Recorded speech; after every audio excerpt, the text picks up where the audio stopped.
아멘. 오늘도 말씀과 기도로 화요일 하루를 시작하는 우리 모든 성도들 가운데 하나님의 놀라운 은혜가 언제나 함께하여 주시기를 주님의 이름으로 간절히 축원드립니다. 오늘 통독할 말씀은 예레미야 1장에서 3장까지 말씀입니다.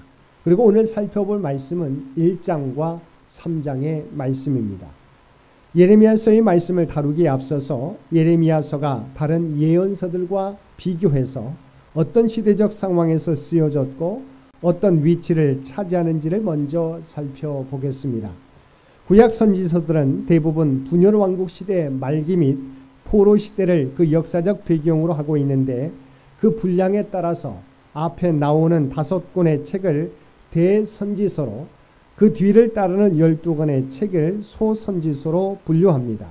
한편 5권의 대선지서 중 맨 먼저 나오는 이사야서는 아직 남유다가 멸망하기까지 비교적 많은 시간이 남아있던 때에 심판과 회복에 대한 경고와 약속 및 종말론적 구원의 궁극적 도래를 예언하고 있습니다. 그리고 에스겔서와 다니엘서는 바벨론의 제1, 2차 침공 때 바벨론 땅의 포로로 잡혀간 에스겔과 다니엘 두 선지자가 바벨론 현지에서 받은 계시로서 선민의 회복과 종말론적 예언을 주로 기록하고 있습니다. 그에 비해 이사야서와 에스겔 및 다니엘서 이 중간에 위치하면서 선지서들 가운데 그 분량이 가장 긴 예레미야서는 유다의 멸망이 급박하게 다가오던 BC 7세기 말부터 바벨론에 의해서 예루살렘이 함락됨으로 유다가 결정적으로 멸망하는 BC 6세기 초까지를 역사적 배경으로 하여 연속적 집중적으로 선포된 유다 패망과 포로 귀환 예언을 기록하고 있습니다. 이제 예레미야서의 말씀을 살펴보면 1장은 이러한 예레미야서의 도입에 해당하는 부분으로 본서 전체 표제 및 본서의 저자이자 본서에 기록된 모든 예언을 선포한 선지자 예레미야의 소명 관련 기사를 다루고 있습니다. 제1장은 1절에서 10절과 11절에서 19절의 두 부분으로 나누어 살펴볼 수 있는데 먼저 그 전반부인 1절에서 10절까지 말씀은 저자와 활동 연대를 표기한 표제문과 저자 예레미야의 소명 사건을 보도하고 있습니다. 먼저 1절에서 3절은 본서 전체의 표제문으로서 저자와 활동 연대를 표기하고 있습니다. 본서의 저자는 베냐민 아나돗 땅의 제사장들 중 힐기야의 아들 예레미야입니다. 이는 예레미야 역시도 본래 제사장이었다는 것을 알려줍니다. 예레미야는 유다 제16대 왕 요시야 제13년 BC 627년에 소명을 받아서 예루살렘이 함락되어 유다가 완전히 멸망한 때인 유다 왕 시드기야 제11년 곧 BC 586년까지 약 40년간 선지자로 활동하였습니다.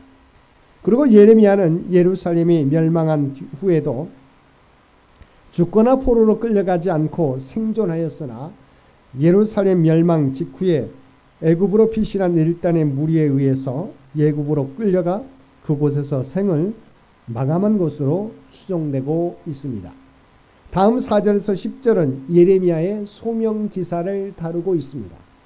여기서 하나님은 예레미야에게 임하시어 그의 선지자 소명을 통보하시고 그가 자신의 구변의 부족함을 들어 겸손히 소명을 거부하자 강권적 명령과 당신의 동행 및 구원의 약속을 통하여 그가 선지자 소명을 받아들이도록 요구하셨습니다.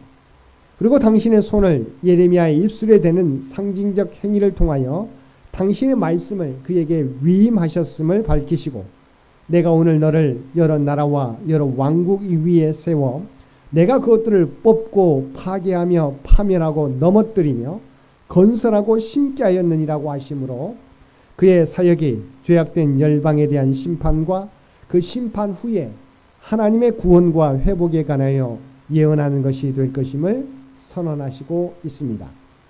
여기서 이처럼 예레미야가 자신의 소명 사건을 구체적으로 언급하는 것은 자신의 소명이 자기 주관적 확신이나 신비주의자의 착각에서 비롯된 것이 아니라 하나님의 부르심에서 비롯된 객관적 사실임을 밝혀서 자신의 선지자직과 메시지의 신적 기원을 대외적으로 천명하기 위한 것으로 볼 수 있습니다. 11절에서 16절은 예레미야의 선지자 소명에 즈음하여 하나님께서 그에게 보여주신 두 가지 환상에 대하여 보도하고 있습니다. 예레미야가 본 두 가지 환상은 살구나무 가지의 환상과 윗면이 북에서부터 남으로 기울어진 끓는 가마의 환상입니다. 이 중 살구나무 가지의 환상은 어떤 어려움이 있다 해도 당신이 하신 말씀을 반드시 성취하실 것이란 하나님의 의지를 보여주는 것입니다. 그리고 윗면이 북에서부터 남으로 기울어진 끓는 가마의 환상은 예레미야가 앞으로 선포할 메시지의 핵심 내용을 보여주신 것으로 타락하고 부패한 유다가 하나님의 심판 도구로 사용될 북방민족 바벨론에 의해서 황폐하게 되고 멸망에 이르게 될 것임을 보여주는 환상입니다. 다음 17절과 19절은 두 환상에 이어주시는 하나님의 촉구와 격려의 말씀을 보도하고 있습니다. 먼저 하나님은 예레미야에게 그가 받은 선지자직을 열심을 다해 감당할 것을 촉구하셨습니다. 그리고 당신이 예레미야와 함께 하시며 그를 온 땅과 유다 왕들과 그 지도자들과 그 제사장들과 그 백성들의 핍박과 위협으로부터 보호하여 그로 하여금 승리하게 하실 것이라고 격려하심으로 선지자직을 성실하게 감당할 것을 교훈하시고 있습니다. 3장은 심판에 처해질 선민의 임시 방편적 회개를 불허할 것임을 강조하고 있습니다. 1절 전반부에서는 일단 본 남편에게서 버림을 받고 재혼한 여인은 다시 본래 남편과 재결합할 수 없음을 밝히므로 하나님을 배반하고 우상에게로 간 자들은 그 상태로는 다시 하나님께로 돌아가는 것이 불가능한 일임을 시사하고 있습니다. 이어 1절 후반부터 3절까지는 우상을 숭배함으로 행음한 이스라엘의 임시 방편적 회개를 하나님께서 결코 용납지 않으실 것임을 선언하고 있습니다. 다음으로 4절과 5절은 하나님의 심판에 직면한 선민의 자기중심적인 회개, 즉 악을 계속하여 행하면서도 하나님께 궁의를 구하는 호소를 하나님께서 듣지 아니하실 것임을 반어적 질문 형식으로 말씀하고 있습니다. 6절과 7절은 북이스라엘의 우상 숭배 행위를 그 자매인 유다가 목도하였음을 지적하고 있습니다. 이어 8절은 북이스라엘이 하나님을 배반하고 이방의 우상을 숭배함으로 말미암아 하나님의 심판을 받아 멸망한 사실을 목도하였음에도 불구하고 유다가 북이스라엘의 우상 숭배를 답습하는 어리석은 짓을 하였음을 지적하였습니다. 9절과 10절은 유다가 우상 숭배로 말미암아 하나님의 기업을 더럽혔음에도 불구하고 진심으로 회개하지 아니하고 거짓 회개, 곧 위선적인 회개를 할 뿐임을 지적하셨습니다. 북이스라엘이 하나님의 심판을 받아 멸망한 것은 그들의 우상 숭배가 가장 크고 직접적인 원인이었습니다. 처음에는 주로 금송아지 우상만 숭배하였으나 나중에는 바알 및 아세라와 같은 가나안의 우상은 물론 다른 이방 나라의 우상들도 숭배하기 시작했습니다. 결국 북이스라엘의 영적 상태는 이방 나라들과 다를 것이 없었습니다. 이에 하나님은 북이스라엘을 아수르를 통하여 심판하셨습니다. 유다는 이러한 북이스라엘의 멸망을 똑똑히 목도하였습니다. 그런데 유다는 북이스라엘의 멸망을 목도하고서도 북이스라엘의 어리석은 행위를 그대로 답습하고 말았습니다. 유다가 본격적으로 우상을 숭배하기 시작한 것은 북이스라엘이 멸망할 당시 유다 왕이었던 아하스 때부터입니다. 물론 아하스의 아들 히스기야의 종교개혁으로 유다의 우상 숭배는 잠시 주춤하였으나 그를 이은 므낫세와 아몬의 시대에 이르러서는 온 나라가 우상 숭배로 더럽혀졌고 그 상태가 요시야 초기까지 그대로 이어졌습니다. 다행히 요시야는 예레미야 선지자의 활동과 성전 수리 중에 발견한 율법책으로 말미암아 대대적인 종교개혁을 단행하게 됩니다. 하지만 그의 개혁은 큰 한계를 지니고 있었습니다. 그것은 그의 조부 므낫세와 부친 아몬의 오랜 악한 통치 아래서 유다의 정치, 종교 지도자들은 물론 온 백성이 타락할 대로 타락했기 때문입니다. 백성들은 겉으로는 요시아의 개혁 정책을 따라 회개하고 하나님께 돌아온 듯 했지만 실제로는 여전히 이전의 우상 숭배 행태를 버리지 못했습니다. 이에 하나님은 진정한 회개와 우상 숭배에서의 돌이킴 없이 형식적으로 성전 예배를 드리며 하나님을 찾는 유다 백성들을 다른 남자와 간음을 행하고 전혀 수치심을 느끼지 않고 본 남편에게로 돌아오고자 하는 음탕한 여인에 비유하여 신랄하게 비난하신 것입니다. 11절에서 13절은 하나님께서 당시 이미 하나님의 심판을 받아 패망한 북이스라엘의 백성들을 향하여 긍휼을 약속하며 회개를 촉구하신 사실을 보도하고 있습니다. 다음으로 14절에서 19절은 남북 선민 모두를 향한 회개 촉구와 궁극적으로 실현될 선민의 종말론적 회복 약속을 보도하고 있습니다. 먼저 하나님은 당신을 선민의 아버지와 남편으로 소개하시며 당신을 버리고 떠나간 남북 선민 모두를 향하여 당신께 돌아오기를 촉구하십니다. 그리고 선민이 회개하고 당신께 돌이킬 때의 결과로서 비록 그들의 죄의 대가로 하나님의 심판을 받아 이방에서 포로 생활을 하게 될 것이지만 하나님께서 그들을 다시 회복시킬 것임을 약속하시고 있습니다. 특별히 여기서 하나님은 당신께서 회복시킬 선민사회의 특징을 두 가지로 말씀하고 계신데 그것은 선민이 번성하게 된다는 것과 그들이 다시는 언약궤에 대하여 말하거나 그것을 만들지 않게 된다는 것입니다. 이는 1차적으로는 구약 선민 이스라엘이 회복되는 포로 귀환 시대에 대한 예언이지만 궁극적으로는 메시아 시대에 하나님의 선민의 번성과 새로운 영적 부흥에 대하여 예언한 것입니다. 22절 하반절에서 25절은 선민을 대표한 예레미야의 회개 기도를 보도하고 있습니다. 앞에서 하나님은 선민의 회복을 약속하며 그들에게 회개하고 당신께로 돌아오기를 촉구하셨습니다.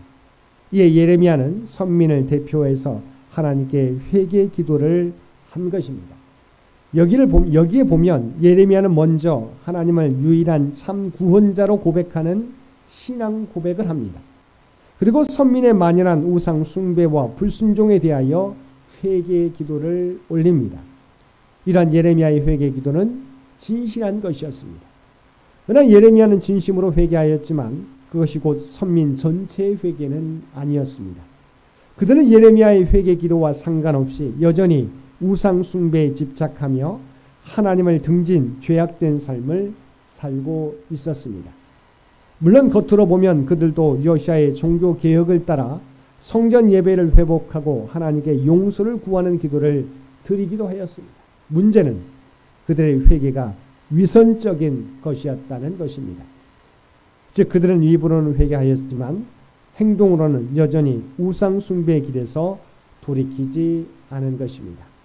사랑하는 성도 여러분, 그리스도께서는 천국 복음을 전파하시면서 회개하라 천국이 가까이 왔느니라고 선포하셨습니다. 무슨 말입니까? 회개는 하늘의 신령한 축복, 모든 풍성한 은혜와 복을 누리는 통로임을 우리에게 알려주시는 것입니다. 우리가 매일 천국의 은혜, 축복을 체험하기 원한다면 회개를 통해 죄로 멀어진 하나님과 우리 사이를 가까이 해야 할 것입니다. 그러므로 하나님 앞에 회개하는 것을 결코 부끄러워하지 않는 저와 여러분들 되시기 바랍니다. 회개는 오히려 저와 여러분을 만복의 근원이신 하나님께 더욱더 가까이 이끌며 하나님이 약속하신 천국의 유업을 더 온전히 받아들이도록 하는 은혜의 통로입니다. 오늘도 하나님 앞에 우리의 죄를 먼저 고백함으로 하나님과의 관계가 멀어지지 않는 저와 여러분 모두가 되시기를 주님의 이름으로 간절히 축원드립니다. 함께 기도드리겠습니다. 사랑과 은혜가 충만하신 아버지 하나님, 하나님께서는 자신의 죄를 고백하고 회개하는 영혼을 용서해 주시고 기쁘게 여기시는 줄 믿습니다. 우리의 모든 것을 아시는 주님께 늘 회개함으로 하나님과의 관계가 막히지 않는 저희들 되게 하여 주시옵소서. 오늘도 이 나라와 이 민족을 긍휼히 여겨주시며 하나님께서 친히 통치하여 주시기를 원합니다.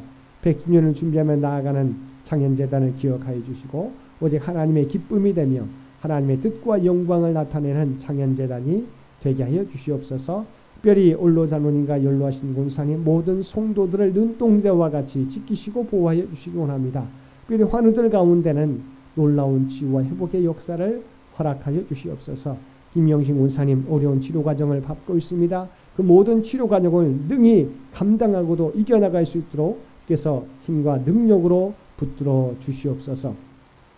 경제적 어려움 당하는 주의 백성들 가운데도 함께해 주시어서 그들의 필요를 아시는 주님 주께서 붙잡아 주옵소서. 아버지 하나님 이 어려운 시기도 잘 넘겨갈 수 있도록 크신 은총 도와여 주시옵소서. 사랑하는 믿음의 자녀들 아버지 하나님 이 영적인 어두운 시기에 믿음을 잃어버리지 않게 도와주시고 하나님이 주신 지혜와 능력으로 하나님의 꿈과 비전을 이루어가게 하여 주시옵소서. 특별히 오늘 아버지 하나님 제이현 순사님 목사고시를 보게 되는데 하나님의 지혜와 능력으로 함께해 주시어서 아버지 하나님 시작부터 마지막 면접까지 그래서 친히 담대함으로 이끌어 주옵소서. 좋은 결과를 얻을 수 있도록 그래서 역사하여 주옵소서. 또한 아버지 하나님 지난주 아버지 모친상을 당한 김종만 집사님을 기억하여 주시옵시고 아버지 하나님 슬픔 가운데 아버지 하나님 모든 장례 절차를 마쳤습니다. 그래서 친히 아버지 하나님 그 믿음의 가정 가운데 하늘의 소망으로 위로하여 주시옵소서. 이 슬픔을 이겨나갈 수 있는 귀한 은혜도 더하여 주시옵소서. 오늘 또 우리에게 복된 은혜를 허락해 주신 것 진심으로 감사드립니다. 아버지 하나님 우리가 하나님의 구원받은 백성이라는 정체성을 잃어버리지 않게 도와주시옵소서. 세상 가운데 살아가지만 구별된 삶을 통해서 하나님의 뜻과 영광을 나타내게 하여 주시옵소서. 오늘도 우리가 발을 딛고 살아가는 삶의 현장 가운데 아버지 하나님 그리스도의 아름다운 향기와 선한 영향력을 나타내며 살아가게 하여 주옵소서. 이 모든 간구 우리를 구원하여 주신 예수님의 이름으로 간절히 기도드리옵나이다. 아멘. 여러분 기도하실 때